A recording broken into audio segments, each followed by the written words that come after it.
So let's say that you've gone through the whole day with this intermittent fasting idea, but you don't want to be hungry, and you also want to make sure you got enough of the right vitamins and minerals inside your body so that with those you can actually feel satisfied and not wishing to snack and just push on till your meal, which could be either a lunch, which is probably the best solution because then you've got the day to get rid of all the energy that was accumulated and you spent it doing things, or dinner, which is less recommended because theoretically we should go to bed with a little bit of hunger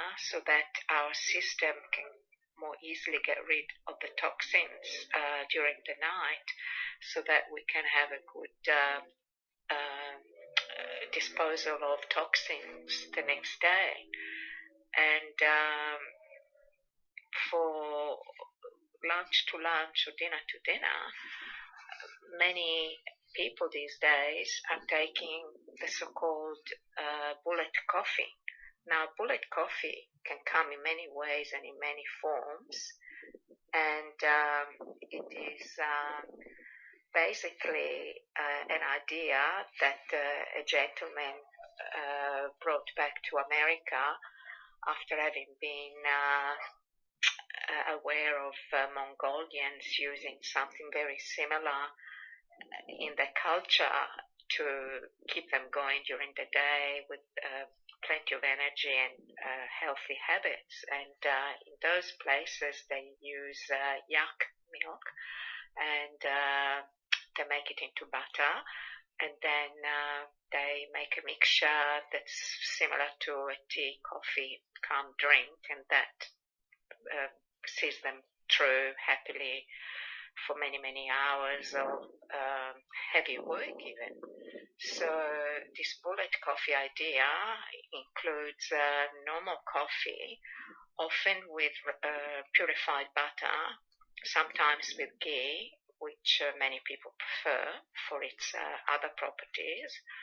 And they add a little bit of what they call MCT oil, which is a very highly concentrated form of coconut oil, but sometimes they use another type of oil for it. And that is released into the system gradually during the day, and this gradual movement actually is important because that's what satisfies the hunger and doesn't deprive the body of the essential nutrients that it needs. Some people also add, maybe having it separately and being careful of their teeth not to damage their enamel, some citrus fruit, like maybe half a lemon or half an orange or half a mandarin or something like that, grapefruit, and that actually helps absorption to be even faster, as well as giving you vitamin C.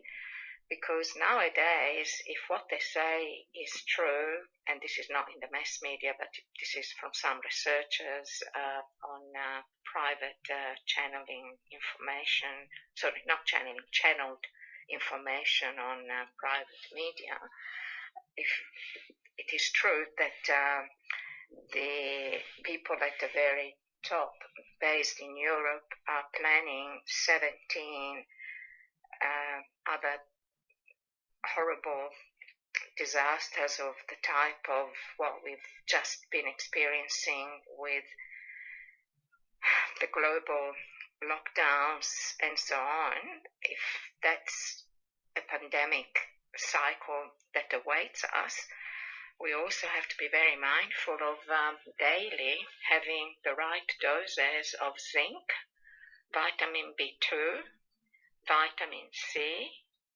as well as sun, which is D3, and K2. And there are sometimes combinations of D3 and K2, And the important thing is to believe that you are serene and to remember that there are always 17 seconds that we have at our disposal to transform a negative thought that appears in our consciousness to a positive one. Because whether we like it or not, we are programmed, sadly, to have fear and anger and bad thoughts. Supposedly because in the olden times we were always on alert mode due to the dangers surrounding us. However, the mind can be trained and should be trained. We don't want to be like a boat without any control in the middle of an ocean with a big sea storm. We want to know where we're heading, and we want to know who we are, why we are doing what we want to do, and hopefully do so by allowing more and more our intuition to guide us, because there being so many different levels of existence that are invisible, like the DNA in our bodies, that has got so much stuff that supposedly modern science at some stage said was useless, has in fact more information and more content and more life-enhancing mysteries and miracles awaiting us to be discovered to provide everybody with a higher and better form of existence if we only allowed it. But to allow it, we need to be serene, we need to have this quiet space, and we need to be open to be guided by this intuition. If we crowd our thoughts, our days, our mind, our moments with things to do, and we try therefore to evade what the inner is saying, then it's not going to happen. And it's true, a lot of people will say, oh, but if I don't have something to do, or if I don't listen to something, then I'm bored, or I get depressed, or I get sad. Well, look at your diet, look at what you're reading, look at what you're listening to. Stop listening to the news, the mass media. Stop reading things from the newspapers that upset you. As soon as you feel that something is making you feel negative, leave it. Don't go with it. And that includes people and the company you keep. And eventually you'll surround yourself with beauty, with creativity, with love, understanding, gratitude. And then, indeed, you will be grateful for every single breath you take, every moment of your day, every week, every month, every year. And you will say, my gosh, my life is perfect. My life is such a transformation. I've changed 360 degrees. I'm so happy that my pain led me to discover what I had inside and was looking always for outside. So the last things that I would like to add at this point include nitty-gritties about practices that everyone has heard about but often forgets to apply. And they don't only deal with mind frame reference type thoughts, but especially with daily practices of good application of things such as opening up to creativity, which I mentioned a moment ago, and also knowing what little strategies can have a positive influence when we feel weakened and unable to transform into a positive thought within 17 seconds, whatever was that bothered us. And so at this point, I would like to say a little bit about creativity. Creativity can come in so many varied and different forms.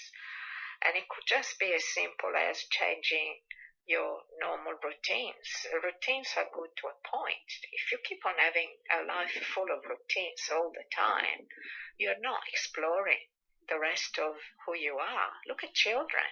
They're just talking to themselves, it seems, when it's probably quite different, especially if they're extremely young, but I won't go into that now.